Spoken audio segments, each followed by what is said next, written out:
اس کو ہیں جو ہمارے کانشس لیول پر نہیں آتا۔ ایک تو یہ کہ آپ نے ایک چیز کو جان بوجھ کر چھپایا، وہ آپ کے علم میں تو ہے نا، آپ کے علم میں ہے تو چھپایا ہے آپ نے اسے، ایک وہ جسے آپ جانتے ہی نہیں۔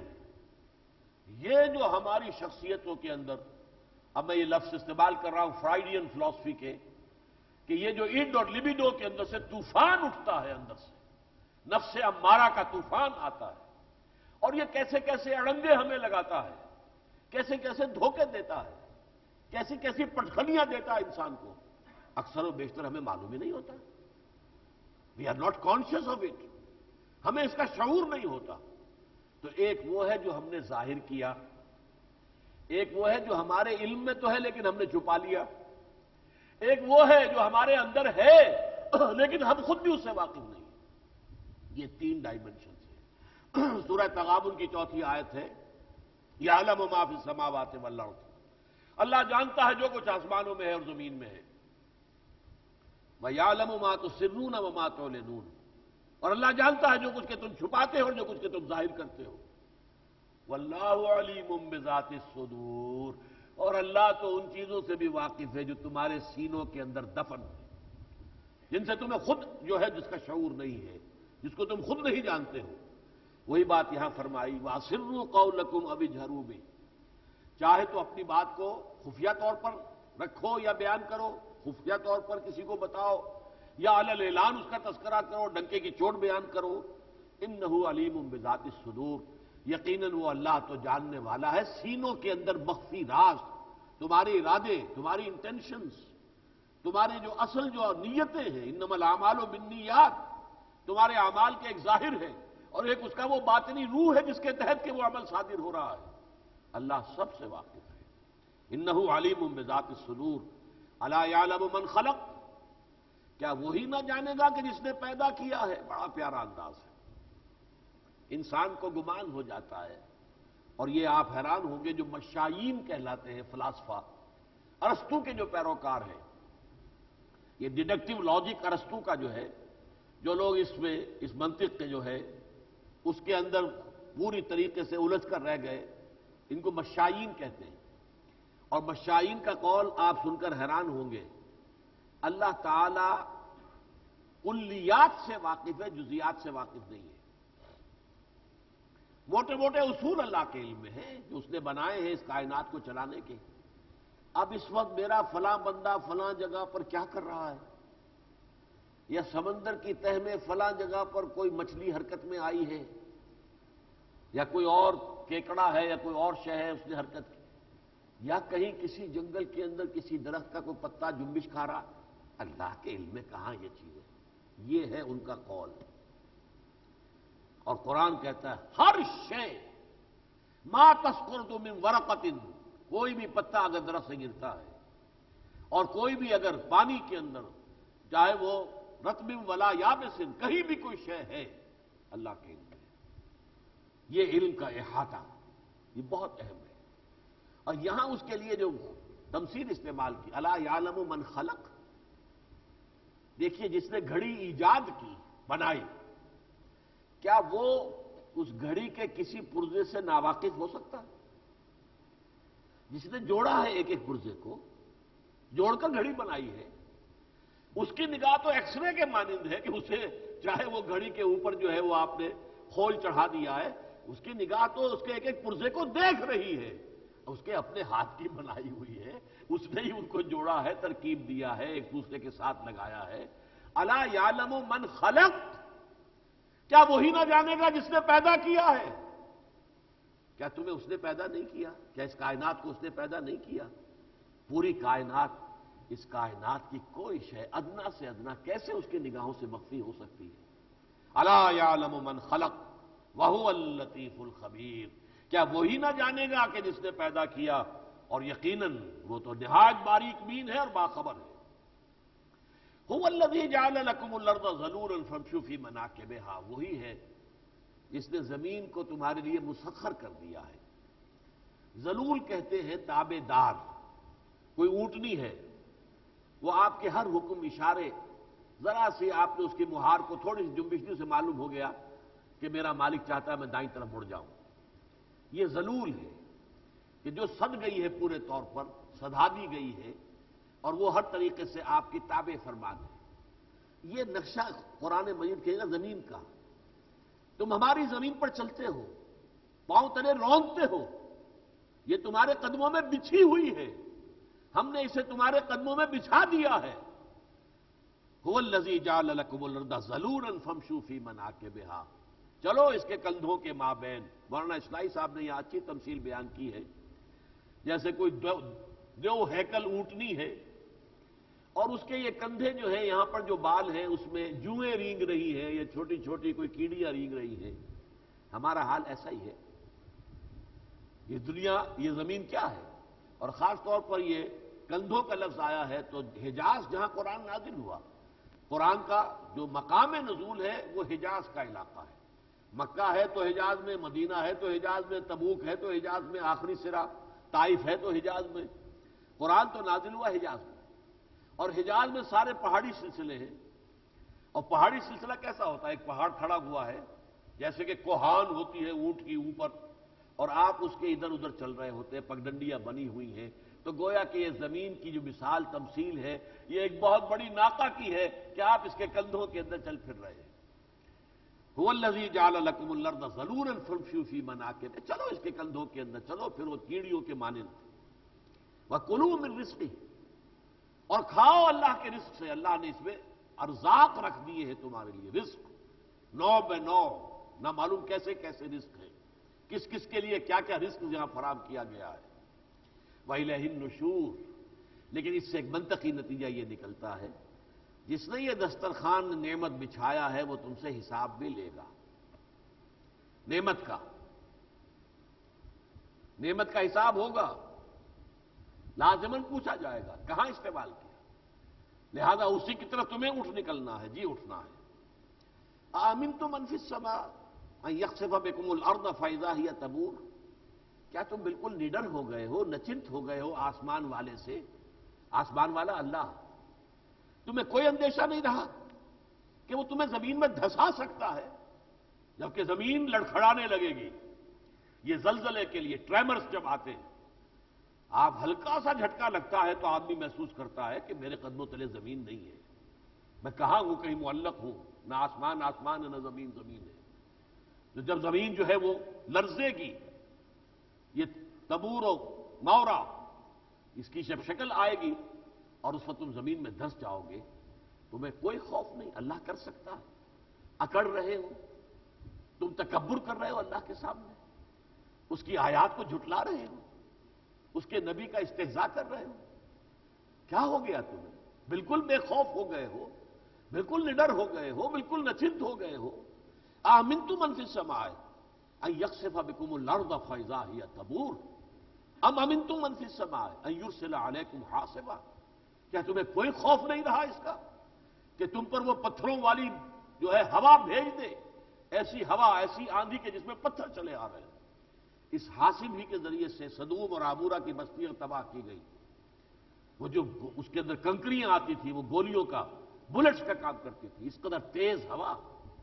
ایک ہوا وہ تھی جو قوم عاد کے اوپر جو ہے سخرها علیہم 7 لیال و 8 ایام حسوما فتری القوم فیہا صرعا کانہم اعجاز نخل خاویہ، ایک تیز جھکڑ 7 راتیں اور 8 دن مسلسل چلتا رہا، جس کے نتیجے میں بڑے قداور لوگ تھے عاد کی قوم کے، وہ پھر ایسے گرے پڑے ہوئے تھے جیسے کھوکھلے تنے ہوں کھجور کے درختوں کے، زمین کے اوپر پڑے ہوئے۔ تو تمہیں کوئی خوف نہیں، کوئی ڈر نہیں کہ اللہ کا عذاب آ سکتا ہے؟ پہلی قوموں پر آیا ہے، نسیم منسیہ کیے گئے ہیں۔ اسی جزیرہ نما عرب میں قوم عاد بھی تھی، اس کا ڈنکا بج رہا تھا، کبھی قوم سمود تھی، اس کا توتی بول رہا تھا۔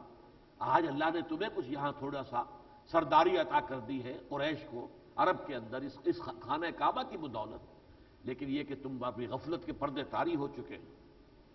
فَسَتَعْلَمُونَ كَيْفَ نَذِيرٌ، اگر وہ حاسب آئے تو پھر تمہیں معلوم ہو جائے گا کہ کیسا تھا یہ میرا خبردار کرنا۔ ابھی تو اس انذار سے فائدہ نہیں اٹھا رہے، لیکن اس کا جو نتیجہ سامنے آئے گا تب ہوش ٹھکانے آئیں گے۔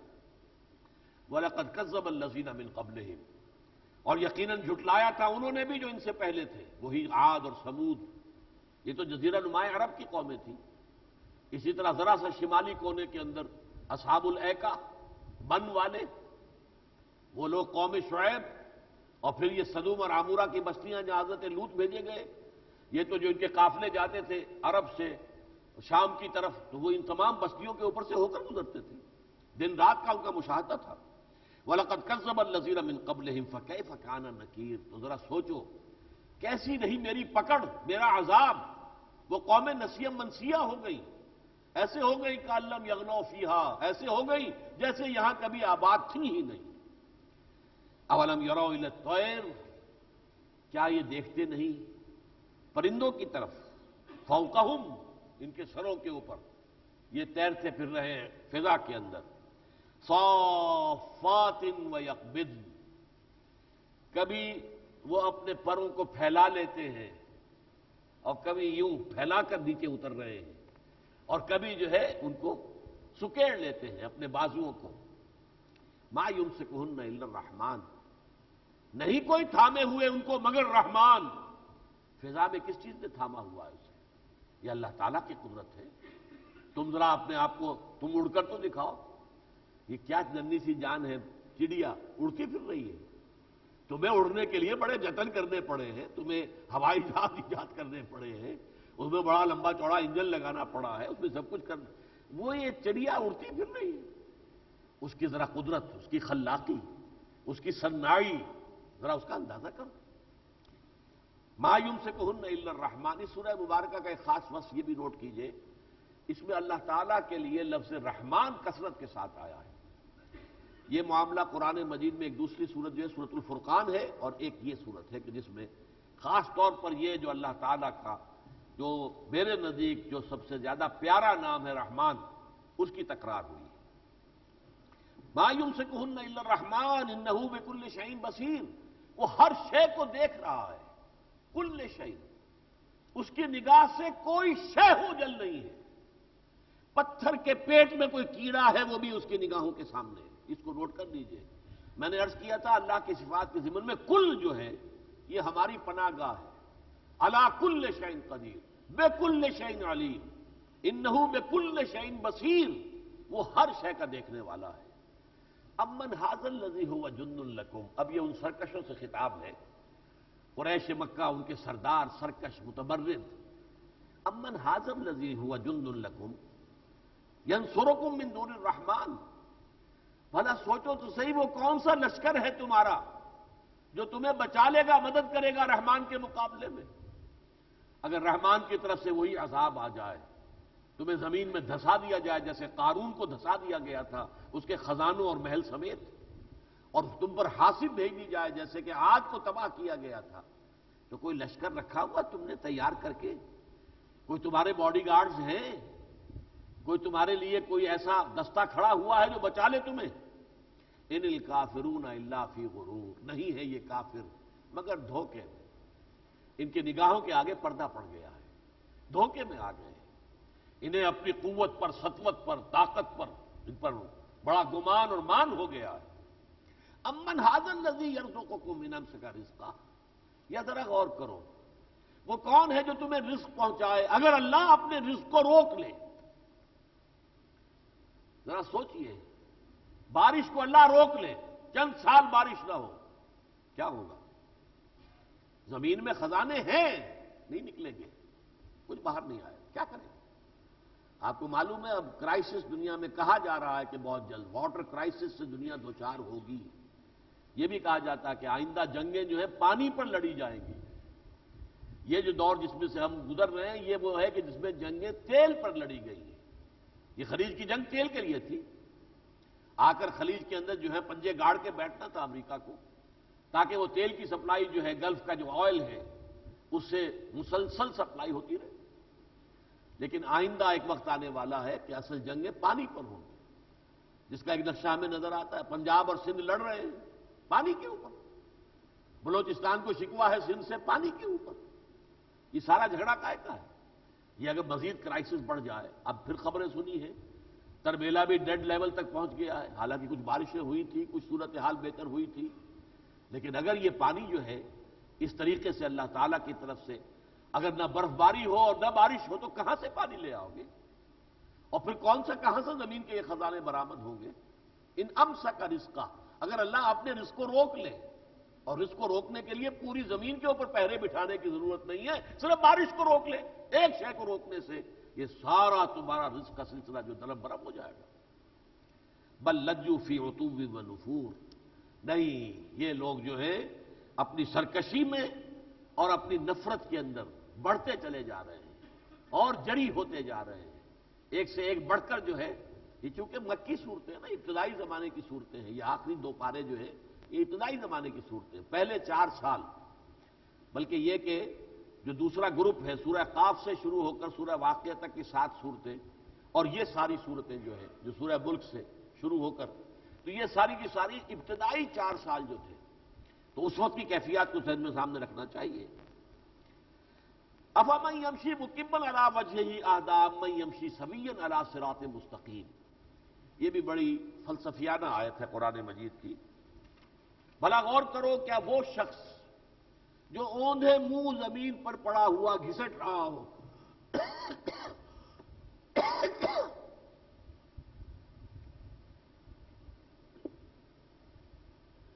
غور کرو کہ بھلا وہ شخص جو اوندھے منہ زمین پر پڑا گھسٹ رہا ہو زیادہ راہ یاب ہوگا یا وہ جو سیدھا کڑا صراط مستقیم پر چل رہا ہو؟ اب یہ 2 نقشے ہیں انسانوں کے۔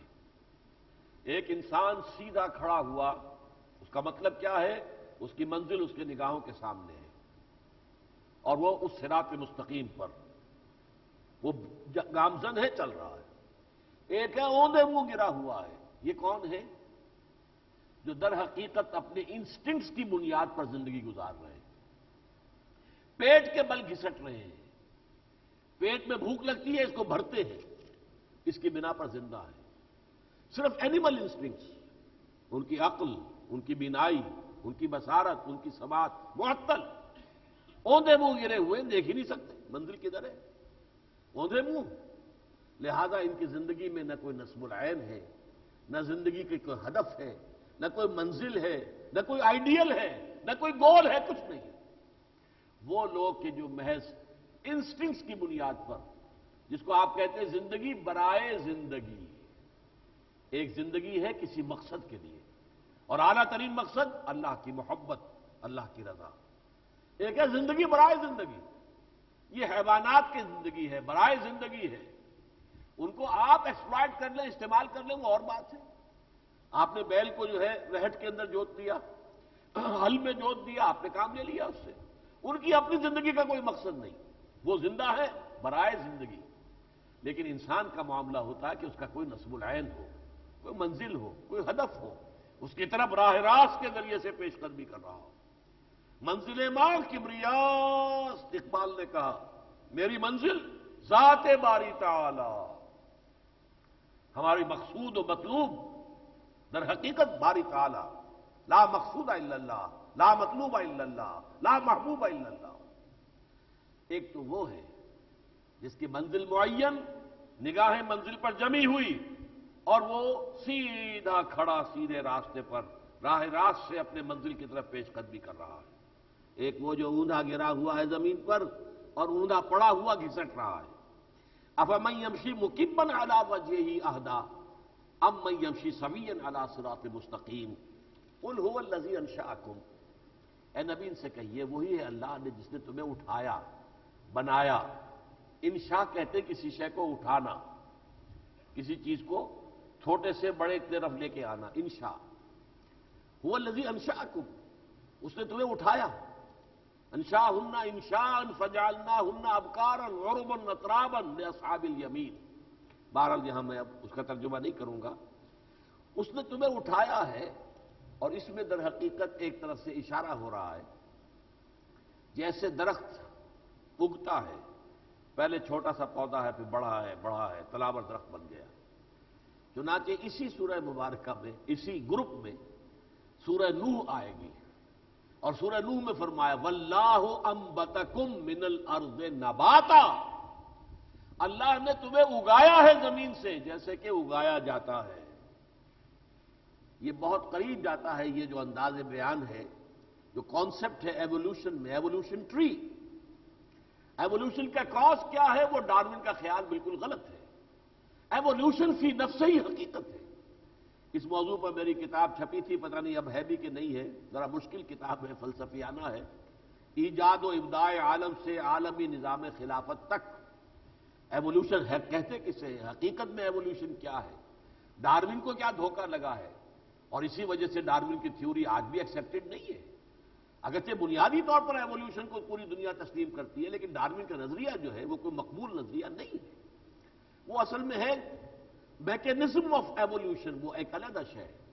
ایوولوشن اپنی جگہ ہے، وہ تو یوں سمجھیے کہ مولانا روم نے جس قدر وضاحت کے ساتھ ایوولوشن کا نظریہ بیان کیا ہے، علامہ ابن مسکوے نے جس طریقے سے بیان کیا ہے کہ یہ لوگ جو ہے اس ایوولوشن، یہ تو بہت کئی سو سال بعد کی پیداوار ہے، ڈارون صاحب جو ہے تو پچھلی صدی کی شخصیت ہے۔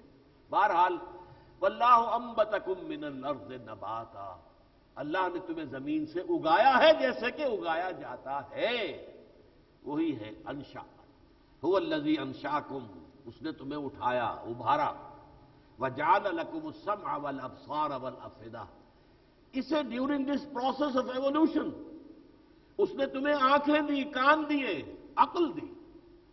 لوور اینیملز میں یہ چیزیں نہیں ہیں۔ ایمیبا میں کہاں ہے؟ نہ آنکھ ہے نہ کان ہے، کچھ نہیں۔ لوور اینیملز جو ہے وہ ان صلاحیتوں سے بے بہرا ہے، لیکن یہ کہ رفتہ رفتہ رفتہ رفتہ as you go along higher and higher through this evolution tree، اب اس کے بعد یہ آرگنز ڈیولپ ہونے شروع ہوتے ہیں۔ آنکھ ہے، کان ہے، سننا ہے اور دیکھنا ہے، اور پھر سوچنا ہے، عقل ہے، سینٹرل نروس سسٹم، اور اس میں بھی خاص طور پر برین، اس کی ڈیولپمنٹ، اس کی ایوولوشن جو ہائیسٹ لیول پر ہے انسان کے اندر جا کر۔ هو الذی انشاکم وجعل لکم السمع والابصار والافئدہ قلیلا ما تشکرون، لیکن بہت کم ہے جو شکر تم کرتے ہو۔ اللہ نے کیسی کیسی نعمتوں سے تمہیں نوازا، کیسی کیسی صلاحیتیں تمہیں عطا کی، لیکن تم اس کے شکر کا حق ادا نہیں کرتے۔ قل هو الذی ذرأکم فی الارض والیہ تحشرون، اب دیکھیے دو ڈائمنشنز، ایک تو یہ تمہیں زمین سے اگایا، نیچے سے اوپر اوپر اوپر اوپر، ایک یہ کہ اس نے تمہیں زمین میں پھیلا دیا، هو الذی ذرأکم فی الارض، پوری زمین کے اندر تمہیں پھیلا دیا۔ ظاہر بات ہے کہ ابتدا میں نسل آدم ایک چھوٹی سی جگہ پر، ایک چھوٹا سا علاقہ تھا جس تک محدود تھی۔ یہ آج کل کا کردستان سمجھ لیجئے، یہ علاقہ جو کئی ملکوں میں تقسیم ہے۔ کردستان کا ایک حصہ ایران میں ہے، ایک حصہ عراق میں ہے، ایک حصہ ترکستان میں ہے، ایک حصہ آذربائیجان اور رشیا کے اندر ہے۔ یہ علاقہ ہے جہاں پر کہ حضرت نوح علیہ السلام کی قوم آباد تھی۔ پھر وہ آیا سارا فلڈ اور سب تہس نہس ہو گئے سوائے ان کے جو کشتی میں ان کے ساتھ تھے۔ پھر ان کے 3 بیٹوں سے اب نسلیں چلی ہیں انسان کی، حام، سام اور یافس۔ حضرت سام کی اولاد جنوب کی طرف نیچے اتر گئی، جزیرہ نما عرب کی طرف۔ یہ قوم عاد، قوم سمود، کیلڈینز، یہ سب کے سب کون ہیں؟ یہ سامی النسل۔ یافس کی اولاد نے پہاڑی سلسلہ کوہ قاف کا کراس کیا اور شمال میں جا کر پھر شرقاً غرباً پھیل گئی۔ یہ سارے چائنیز، منگولینز، رشینز، کاسکس، یہ سب کون ہیں؟ یہ حضرت یافس کی اولاد ہے۔ گوگ اینڈ میگوگ، یوج اور ماجوج جو ہیں، یہ یاجوج اور ماجوج انہی میں ہیں۔ تورات میں ان کے نام موجود ہیں۔ حضرت یافس کے بیٹوں میں سے یوج اینڈ ماجوج، یاجوج اور ماجوج کے نام موجود ہیں، گوگ اینڈ میگوگ۔ تیسرے تھے حضرت حام، ان کی اولاد جو ہے وہ داہنے اور بائیں، مشرق میں ایران سے ہوتی ہوئی انڈیا، اور مغرب میں ترکی سے ہوتی ہوئی کوئی سینٹرل ایریا جو ہے، اور ساؤدرن یورپ کا، اور شمالی افریقہ، یا چلے یہ سب پھیل رہے ہیں جیسے آپ بستر جو ہے طے تھا اور اسے پھیلا رہے ہیں۔ بالکل وہ نقشہ ہے جیسے کہ ایوولوشن ٹری، انبتکم من الارض نباتا، اس کے لیے لفظ ہے انشاء۔ قل هو الذی انشاکم وجعل لکم السمع والابصار والافئدہ قلیلا ما تشکرون۔ قل هو الذی ذرأکم فی الارض، اس نے تمہیں پھیلا دیا ہے، کہاں سے کہاں پہنچایا ہے۔ آج آپ کو معلوم ہے ہندوستان میں کہا جاتا ہے سب سینٹرل ایشیا کے علاقے سے جو بھی یہاں آئے، آریہ کہاں سے آئے؟ وہیں سے آئے تھے، یہ وہیں سے در حقیقت جو ہے یہ تمام نسل انسانی پھیلی ہے۔ وَإِلَيْهِ تُحْشَرُونَ، إِلَيْهِ تُحْشَرُونَ، اور پھر ایک وقت میں جس نے بچھایا ہے یہ بستر وہ لپیٹ بھی لے گا، جو بسترا بچھا سکتا ہے وہ لپیٹ بھی سکتا ہے، پھر اسی کی طرف تم جمع کر دیے جاؤ گے، پھر لے آئے جاؤ گے میدان حشر میں، اور سب کے سب یکجا کر دیے جاؤ گے۔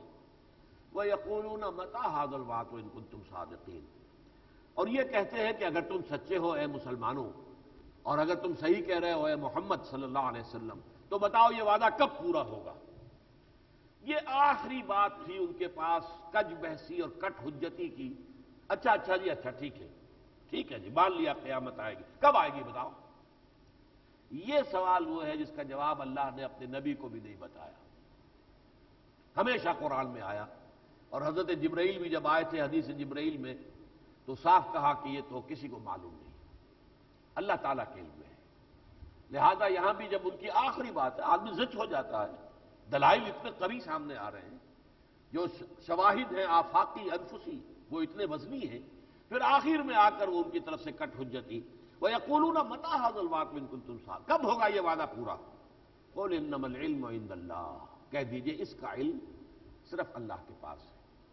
وَإِنَّمَا أَنَا نَذِيرٌ مُّبِينٌ، اور میں تو بس صرف کھلا واضح طور پر تمہیں خبردار کرنے والا ہوں، آ کر رہے گا، قیامت بھی آ کر رہے گی، اور اگر تم نے مجھے رد کر دیا، میری بات نہ مانی، تو عذاب آ کر رہے گا جو قوم عاد پر آیا تھا، قوم سمود پر آیا تھا۔ فَلَمَّا رَأَوْهُ زُلْفَةً، جب اسے دیکھیں گے اپنے قریب، قیامت کو یا عذاب کو، سِیَّتْ وُجُوهُ الَّذِينَ كَفَرُوا، تو چہرے بگڑ جائیں گے، حلیے بگڑ جائیں گے ان کافروں کے خوف اور دہشت کے مارے۔ وَقِيلَ هَٰذَا الَّذِي كُنتُمْ بِهِ تَدَّعُونَ، اور اس وقت کہا جائے گا یہ ہے وہ جس کا کہ تم مطالبہ کرتے تھے، لے آؤ عذاب، اے محمد ہمارے کان پک گئے ہیں سن کر عذاب کی دھمکی، عذاب آئے گا، لے آؤ اس عذاب کو، کرو ہمارا قصہ ختم۔ لیکن جب وہ عذاب آئے گا تب کہا جائے گا، تب تمہارے چہرے بگڑیں گے، حلیے بگڑیں گے تمہارے، لیکن یہ کہ کہا جائے گا ھذا الذی کنتم بہ تدعون، یہ ہے وہ شے جو تم مانگ رہے تھے۔ قل ارأیتم ان اہلکنی اللہ ومن معی او رحمنا فمن یجیر الکافرین من عذاب علیم۔ اب یہ حضور کی طرف سے بھی گویا کہ آخری دلیل بحث کو ختم کرنے کے لیے، اچھا بھائی دیکھو، ہمارا پروردگار ہمیں ہلاک کرے، ہم پر کوئی عذاب بھیجے یا ہمیں معاف کرے، یہ قصہ علیحدہ ہے۔ تم یہ بتاؤ کہ تمہیں دردناک عذاب سے بچانے والی طاقت کون سی ہے؟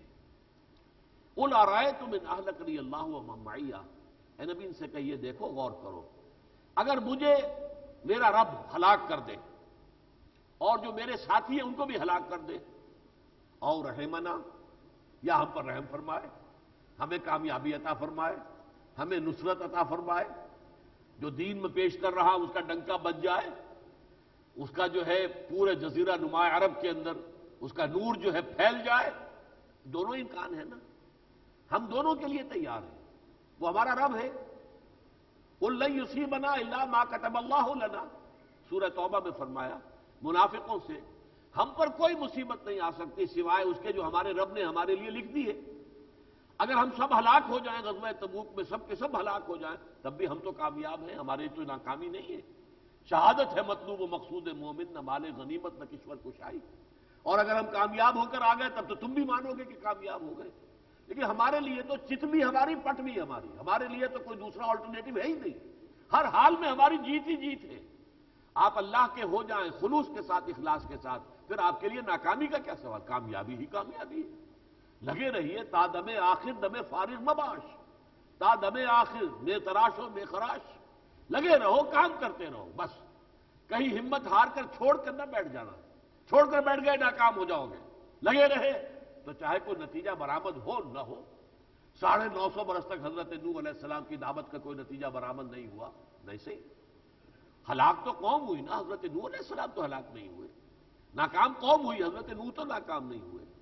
وہی انداز یا ارأیتم ان اہلکنی اللہ ومن معی اور رحمنا، چلیے ہمارے لیے تو دونوں میں سے جو بھی ہمارا رب طے کر دے، سر آنکھوں پر کہ ہر چے ساقی ما ریختین الطافس، لیکن فمن یجیر الکافرین من عذاب علیم، لیکن یہ کافروں کو بچانے والا کون ہوگا دردناک عذاب سے، کوئی ہے طاقت؟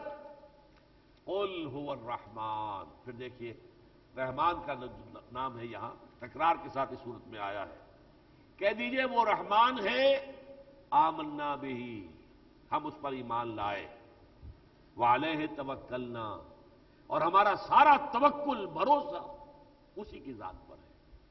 ہم جو کر رہے ہیں ہم یہ نہیں سمجھتے کہ ہمارا زور بازو ہے، میرا علم ہے، میری صلاحیت ہے درس دینے کی، میرے اندر صلاحیت ہے قرآن کو بیان کرنے کی، کچھ نہیں۔ جو کچھ بھی ہے اللہ کی طرف سے، لا حول ولا قوت الا باللہ۔ کوئی کامیابی ہوتی ہے تو اللہ کی طرف سے، کوئی اگر ناکامی کا منہ دیکھنا پڑتا ہے وہ ہمارے نفس کی کسی کوتاہی یا خابی کی وجہ سے ہے، لیکن ہمارے لیے کوئی بددلی کا موقع نہیں، ہمارے لیے کوئی مایوسی کی بات نہیں، ہمارا توکل اس کی ذات پر ہے۔ قل هو الرحمن آمنا به وعلیہ توکلنا فستعلمون من هو فی ضلال مبین۔ ان قریب تمہیں معلوم ہو جائے گا، تم جان لو گے کہ کون تھا کھلی گمراہی کے اندر، ہم تھے یا تم تھے۔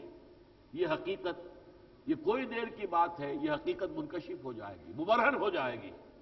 اب دیکھیے آخر میں پھر وہی بات جو اس سے پہلے میں بیان کر چکا ہوں، قل ارأیتم ان اصبح ماؤکم غورا فمن یاتیکم بماء معین۔ کہیے اے نبی ان سے، دیکھو غور کرو، اگر تمہارا یہ پانی جو کنووں میں سے تم نکالتے ہو کھینچتے ہو، یہ اگر زمین میں نیچے اتر جائے، گہرا چلا جائے، آج کل جسے آپ کہتے ہیں water table is going down, ذرا وہ پانی کی سطح جو ہے زیر زمین پانی کی نیچے گرنی شروع ہوتی ہے تو ایک دفعہ ہوش ٹھکانے آ جاتے ہیں۔ ہو سکتا ہے کہ پھر اتنی نیچے چلی جائے کہ آپ ٹیوب ویل کے ذریعے سے بھی کھینچ کر پانی نہ لا سکیں۔ وہ تو جیسے گہری جائے گی، میں آپ کو بتا چکا ہوں کہ 10,000 میل جو ہے زمین کے ایک طرف سے دوسرے طرف تک یہ فاصلہ جو ہے، اس کے اندر پانی گہرا اتر جائے نیچے، کہاں سے لے آئیں گے پانی؟ اور آئے تم کبھی غور کیا تم نے؟ یہ پانی واقعہ یہ ہے، میرا تجربہ ہے، جب کبھی غسل خانے میں ہوتے ہیں، ایک ٹیپ کھولی اور پانی آپ کا چلا آ رہا ہے، یہی پانی نہ معلوم اسی ملک میں کتنے کتنے فاصلوں سے لوگ لے کر آتے ہیں، کتنے کتنے میل چل کر جاتے ہیں، اور گھڑے سر پر اٹھا کر یا ٹین یا ڈرم لے اٹھا کر لے کر آتے ہیں یہ پانی، اور ہمیں یہ پانی ایسے مل رہا ہوتا ہے اور ہم اسے بہا رہے ہوتے ہیں۔ اس وقت انداز اکثر و بیشتر پھر میری زبان سے الحمدللہ کے الفاظ نکلتے ہیں، کس قدر آسانی کے ساتھ اللہ نے ہمیں پانی فراہم کیا۔